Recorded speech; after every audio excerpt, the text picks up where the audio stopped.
नारायण वासुदेव श्रीकृष्ण गोविंद हरे मुरारी। हे नाथ नारायण वासुदेव श्रीकृष्ण गोविंद हरे मुरारी। श्रीकृष्ण गोविंद हरे मुरारी। हे नाथ नारायण वासुदेव, हे नाथ नारायण वासुदेव, हे नाथ नारायण वासुदेव, हे नाथ नारायण वासुदेव। वंशी विभूषितकरां नवनीरदाभात् पीताम्बराधरुणबिम्बफलाधरोष्टात् पूर्णेन्दुबिन्दुसुन्दरमुखात् अरविन्दनेत्रात् वृषणात् परं किमपि तत्त्वमहं न जामि। मङ्गलं भगवान् विष्णुर्मङ्गलं गरुडध्वजः मङ्गलं पुण्डरीकाक्षो मङ्गलायतनो हरिः। मङ्गलं भगवान् विष्णुर्मङ्गलं गरुडध्वजः मङ्गलं पुण्डरीकाक्षो मङ्गलायतनो हरिः। वक्रतुण्ड महाकाय सूर्यकोटि समप्रभ निर्विघ्नं कुरु मे देव सर्वकार्येषु सर्वदा। गन्नाथ सरस्वतीं रविशुक्रं बृहस्पतिं पञ्चतां संस्मरणित्यं वेदवाणीं प्रवर्तते गुरुब्रह्मा गुरुविष्णु गुरुदेवो महेश्वरः गुरुसाक्षात् ब्रह्म तस्मै श्री गुरवे नमः। नमः पंकजनेत्राय नमः पंकजमालिने नमः पंकजनाभाय नमस्ते पंकजाङ्घ्रये।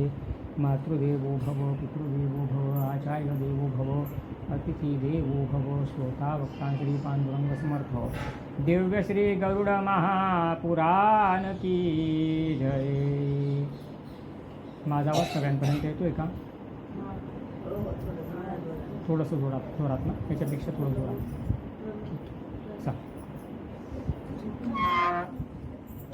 सगळ्यांचं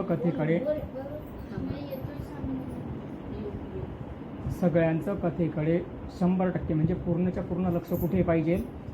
कथेकडे पाहिजे, माझ्या बोलण्याकडे पाहिजे। सुरुवातीपासून आत्तापर्यंत किती अध्याय पूर्ण झाले बरं सांगा तुम्हाला? 4 बाकी ते ठीक आहे, झाले किती? 13 अध्याय पूर्ण झाले आणि 14, 15 आणि 16 हे अध्याय आपले बाकी। मग सुरुवातीच्या पहिल्या अध्यायामध्ये आपण काय बघितलं होतं बरं? आठवत आहे का तुम्हाला? मृत्यूनंतरचा अद्भुत जग। हां बरोबर, 10 दिवसांचे पिंडदान, दशक्रिया विधीचं विश्लेषण, 10वं वगैरेचं संबंधित आपण बघितलं। त्याच्यानंतर दुसऱ्या अध्यायामध्ये आपण प्रेताचा प्रवास बघितला बरोबर। तिसऱ्या अध्यायामध्ये आपण यमपुरा संबंधित माहिती घेतली। पापी लोकांना नरकाची यातना कशा दिल्या जातात, दक्षिण दिशेच्या मार्गाने जावं लागतं ते आपण बघितलं। चौथ्या अध्यायामध्ये बघितलं कुठल्या कर्माने नरकाची प्राप्ती होते। 5व्या अध्यायामध्ये बघितलं की कुठल्या कर्माने कुठल्या प्रकारचे आजार विजार रोग वगैरे सगळ्या गोष्टी प्राप्त होतात। 6व्या अध्यायामध्ये बघितलं की नरकाचे पापी जीव मातेच्या उदरामध्ये कसा प्रवेश करतात। 7व्या अध्यायामध्ये आपण बघितलं पुत्राचं महत्त्व, की पिंडदान जेव्हा पुत्र करतो त्याचं पित्याला किती फल प्राप्त होतं, काय त्याचं फल असतं। 8व्या अध्यायामध्ये बघितलं आपण की मरणासन्न व्यक्तीसाठी काय काय कृत्य आपण करायला पाहिजे। 9व्या अध्यायामध्ये आपण बघितलं वृद्धापकाळात केले जाणारे कृत्य। 10व्या अध्यायामध्ये आपण अंत्यसंस्काराचा विधी। 11व्या अध्यायामध्ये आपण दशगात्र विधी बघितला। 12व्या अध्यायात मलिनशनीची उत्तर षोडशी गया श्राद्धाचं महत्त्व बघितलं। 13व्या अध्यायामध्ये सूतकोपाख्यानापर्यंत आपण आलेलो आहोत। आता 14वा अध्याय बघा। ज्या वेळेला स्त्री पुरुष म्हणजे पती पत्नी कुठल्याही प्रकारचं तिथी वार नक्षत्र योग करण वेळ काळ परिस्थिती दिवस रात्र संध्या माध्यान्ह असं काही न बघता पुत्रप्राप्तीसाठी प्रयत्न करतात। त्या मातेच्या गर्भामध्ये जे नरकातले जीवात्मे असतात ते त्या मातेच्या उदरामध्ये प्रवेश करत असतात। म्हणून आपल्या धर्मामध्ये अनेक प्रकारचे नियम लावून दिलेले आहेत। आणि आता जो 14वा अध्याय आपण बघतोय तर स्त्री पुरुषांनी असं कुठल्या नियमांचं पालन केलं म्हणजे त्यांच्या घरामध्ये चांगली उत्तम संतान म्हणजे स्वर्गातले जे पुण्य लोक असतात म्हणजे पुण्यवान लोक जे असतात स्वर्गातले ते त्या घरामध्ये जन्म घेतात. मग त्याच्यासाठी ते लोक काय काय कुठल्या नियमांचं पालन करतात ते आजच्या अध्यायामध्ये आपल्याला बघायचं आहे. श्रीमन नारायण गरुडजींना सांगताय की अशा नियमांचं काही जर पालन केलं तर उत्तम संतान आपल्या घरामध्ये जन्म घेत असते.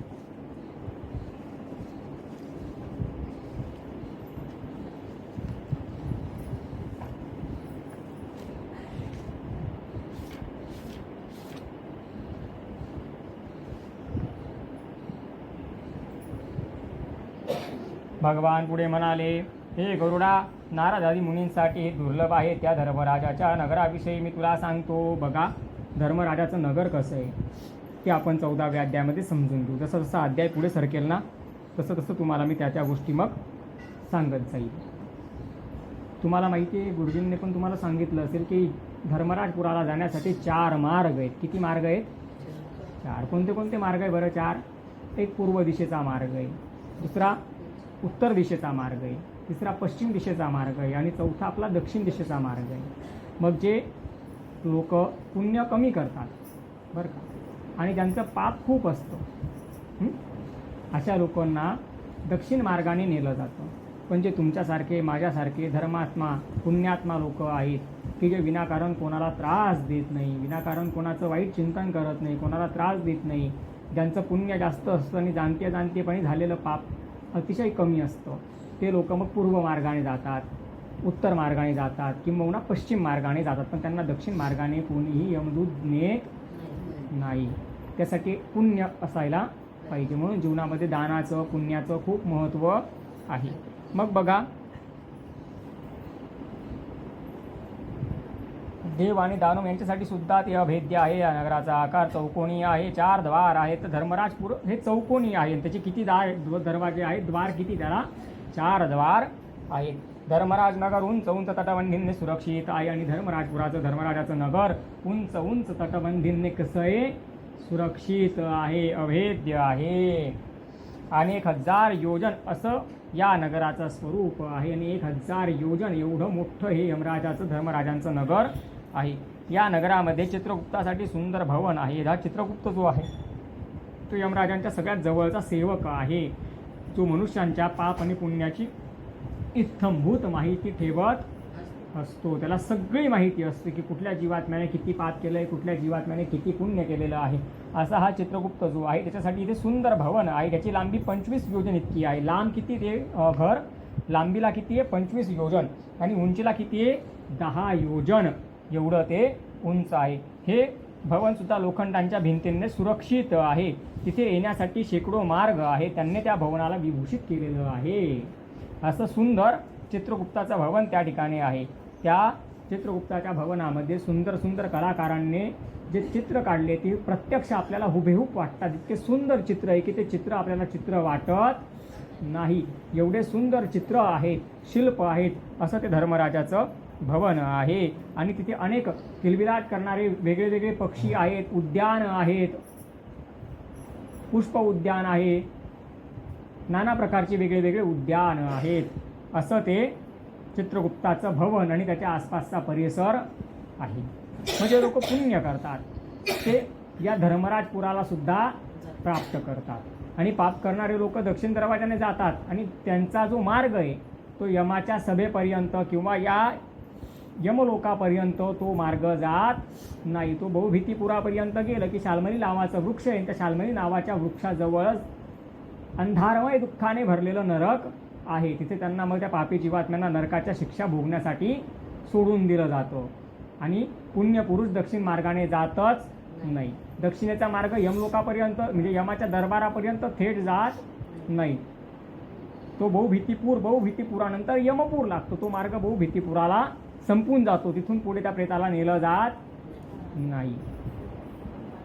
तर अशा प्रकारे चित्रगुप्ताचं भवन आहे. इथे येण्यासाठी माणसाकडे काय लागतं? पुण्य लागतं. आपल्याला ब्रह्मलोकात जरी जावं लागलं, आपल्याला वैकुंठात जरी जावं लागलं तरी सुद्धा यमलोकातूनच आपली पुढची व्यवस्था केली जात असते त्या वेगळ्या वेगळ्या लोकांना जाण्यासाठी. या ठिकाणी अद्भुत असनावरती स्थित चित्रगुप्त मनुष्यांच्या जीवनाची, त्यांच्या यथावत आयुष्याची गणना करतात. बघा, संपूर्ण आयुष्याचा हिशोब, संपूर्ण आयुष्याची गणना हे चित्रगुप्त करत असतात. ते मनुष्यांच्या पाप आणि पुण्याची मिलजोड अतिशय बिनचूक करतात. ते मनुष्यांच्या पाप आणि पुण्याची मिलजोड कशी करतात? अतिशय बिनचूक करतात, की ज्याच्यामध्ये कुठल्याच प्रकारची चूक होऊ शकत नाही. ज्यांनी शुभ अथवा अशुभ कर्म केलेले असतात त्यांना त्यांच्या कर्मानुसार चित्रगुप्ताच्या आज्ञेने फल भोगावेच लागतात.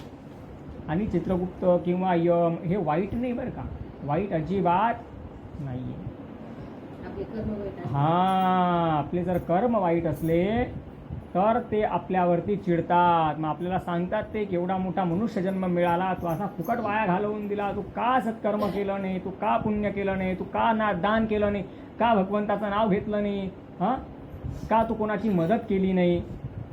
मग ते आपल्याला रागवतात. आणि आपण जर चांगलं जीवन जगलेलो असलो, आपल्याकडे चांगलं पुण्य असलो, आपण सगळ्यांची प्रेमाने गोड याच्याने वागलेलो असलो, सगळ्यांवरती परोपकार केलेलो असलो, तर मात्र मग ते आपल्याला खूप प्रेम देतात. ते आपल्यावर रागवत नाही, आपल्याला चिडत नाही, आपल्याला रागवत नाही. ते आपल्याला शाबासकी देतात की तू खूप चांगलं जीवन जगलेलं आहेस, तू पुण्य कमवलं आहेस, असं म्हणून ते आपल्याला आपलं कौतुक करतात.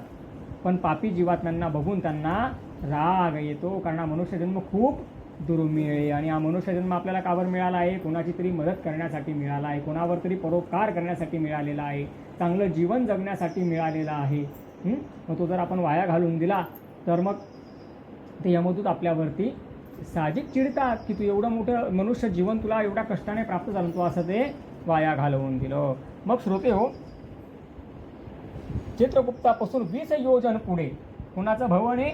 यमराजांचं दिव्य असं भवन आहे. याची लांबी किती आहे? 200 योजन. उंची किती आहे? 50 योजन.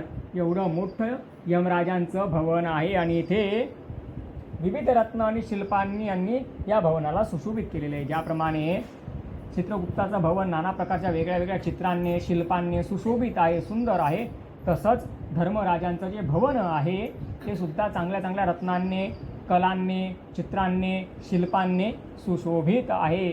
विश्वकर्मा जे आहेत त्यांनी खूप मोठ्या मेहनतीने स्वतः लक्ष घालून या यमलोकामध्ये चित्रगुप्ताचं भवन आणि यमराजांचं भवन विश्वकर्मा यांनी बनवलेलं आहे. आणि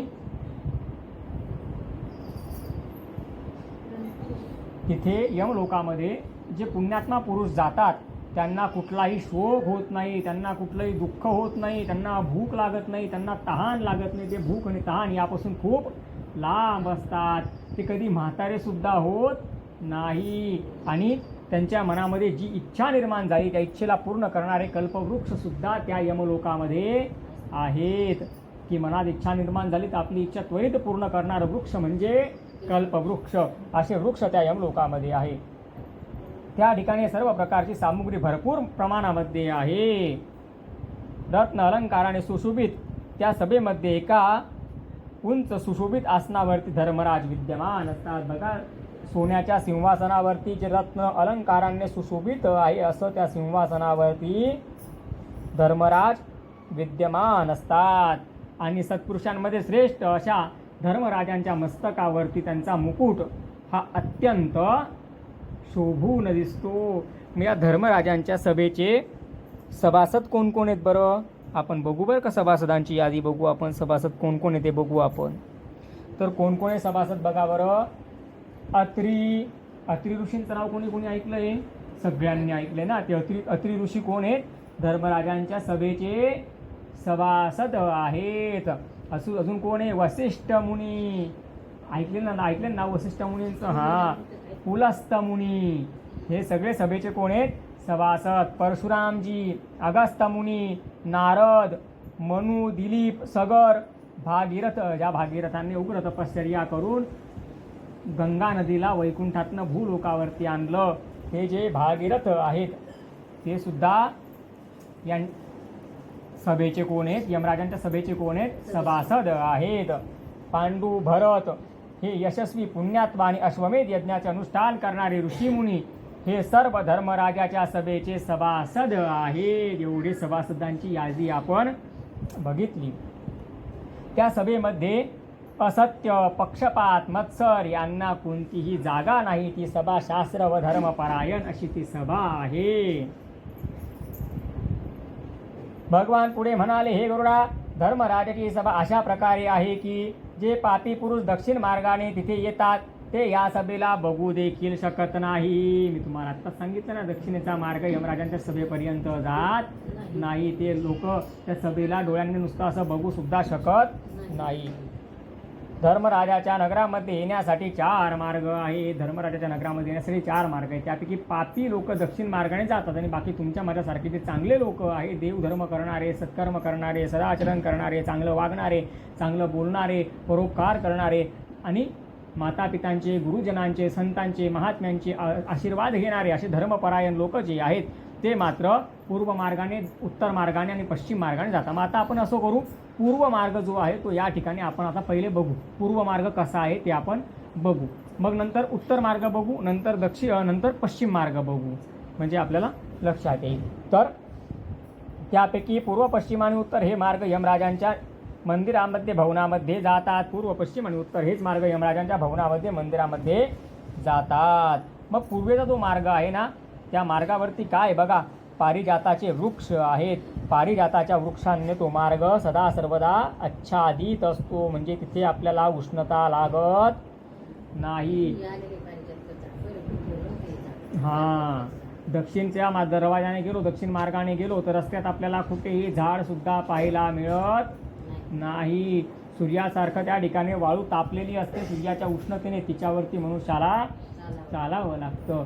त्या यमदूतांना त्या पापी जीवात्म्याची दया येत नाही. ते म्हणतात, तू पाप केलं म्हणून तुला दक्षिण दरवाजाने यावं लागलं, तू पुण्य का केलं नाही? तू पुण्य केलं असतं तर तुला सुद्धा आम्ही पूर्व दरवाजाने पारिजाताच्या वृक्षांच्या सावलीमध्ये तुला घेऊन गेलो असतो. पारिजातकांचा त्या ठिकाणी खूप मोहक असा सुंदर सुगंध येत असतो. आणि श्रोते हो, त्या छायेमध्ये त्या मनुष्याला, त्या पुण्यपुरुषाला चालावं लागतं. त्यानंतर या पूर्वेच्या मार्गावरती अनेक प्रकारचे पुष्प उद्यान आहेत. हा मार्ग अतिशय रमणीय आहे आणि अतिशय सुशोभित असा हा मार्ग आहे. या मार्गामध्ये अमृतमय जलाने युक्त असे कुंड आहेत पाण्याचे, की जिथे सुगंधित पाणी आहे, विलक्षण पाणी आहे, की तसं पाणी पृथ्वी तलावर तुम्हाला कुठे प्यायला मिळणार नाही. असं अद्भुत पाणी त्या ठिकाणी आहे. कुठे? पूर्व मार्गावर. मग या पूर्व मार्गावरून कोण जातं बरं?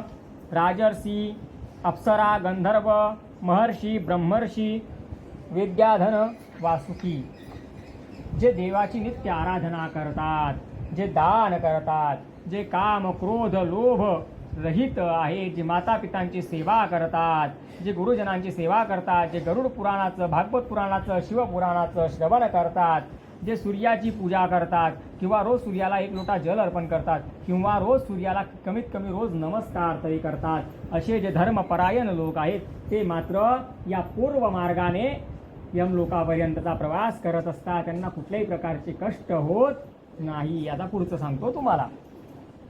आता उत्तर मार्ग आपण बघू. त्या उत्तर मार्गावरती काय आहे? शेकडो विशाल रथ आहेत. यांनी हा मार्ग परिपूर्ण आहे. मार्गावरती हरिचंदन नावाचे वृक्ष आहे. हरिचंदन असं वृक्ष असतं की हरिचंदनाचा सुगंध संपूर्ण मार्गावरती दरवळत असतो. हे हरिचंदन आपल्याकडे नाही. हे हरिचंदन तुम्हाला यमलोकाकडे जो उत्तर मार्ग जातो त्या उत्तर मार्गावर जागोजागी हरिचंदनाचे वृक्ष आपल्याला पाहायला भेटतात.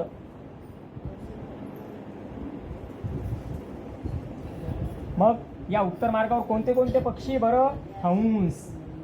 आपल्याला भूतलावरती हंस पाहायला भेटतो का? नाही. तिथे हंस आहे. सारस नावाचा पक्षी आहे, चक्रवाक नावाचा पक्षी आहे. यांनी हा मार्ग सदा सर्वदा व्याप्त असतो. आणि इथे सुद्धा अमृतमय पाण्याने भरलेले दिव्य सरोवर आहेत. गुलाबाच्या सुगंधाने, मोगऱ्याच्या सुगंधाने, जाईच्या, जुईच्या सुगंधाने सुगंधित झालेलं पाणी पिण्यासाठी जागोजागी उपलब्ध आहे. या मार्गावर कोण जातं बरं?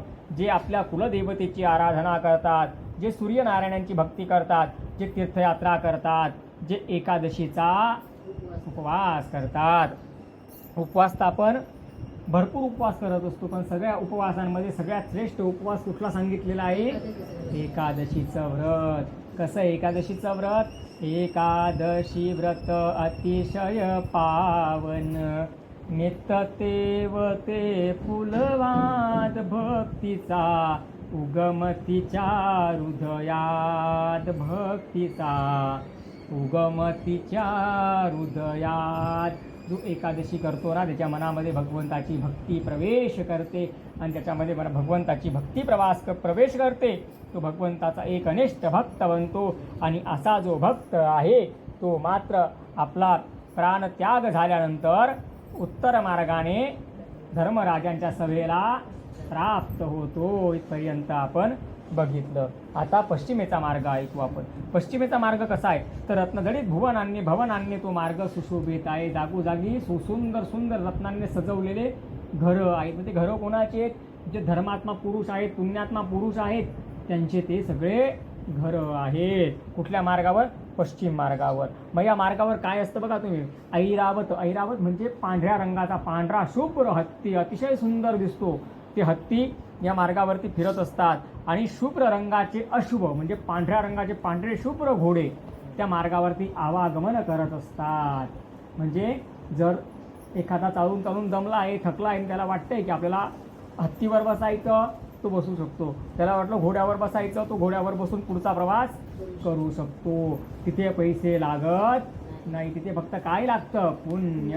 आपल्याकडे खूप पुण्य असलं तर मग अशा पद्धतीने आपल्याला आनंद त्या ठिकाणी मिळत असतो. आणि पाप जर संपादन केलेलं असलं मनुष्याने तर मात्र मग दक्षिण दरवाजाने त्याला काय काय यातना दिल्या जातात, काय काय शिक्षा दिल्या जातात, कसा तो मार्ग आहे, हे सगळं आपण मागे श्रवण केलेलंच आहे. मग या मार्गाने कोण जातं बरं? जे भगवान विष्णूंचे भक्त आहेत, जे शास्त्रांचं वाचन करतात, अभ्यास करतात, जे अहिंसा करतात. म्हणजे काय? कोणालाच त्रास देत नाही, कोणाची हिंसा करत नाही. अहिंसा परमो धर्म या तत्वावर जे चालतात ते, जे कोणाची निंदा नालस्ती करत नाही, जे कोणाची निंदा करत नाही, जे दुसऱ्याच्या धनापासून, दुसऱ्याच्या पैशापासून सटा लांब पळतात, म्हणजे दुसऱ्याचं धन आपलं स करत नाही, किंवा ज्यांची दुसऱ्याच्या धनावरती आसक्ती राहत नाही, असे लोक या पश्चिम मार्गाने जातात.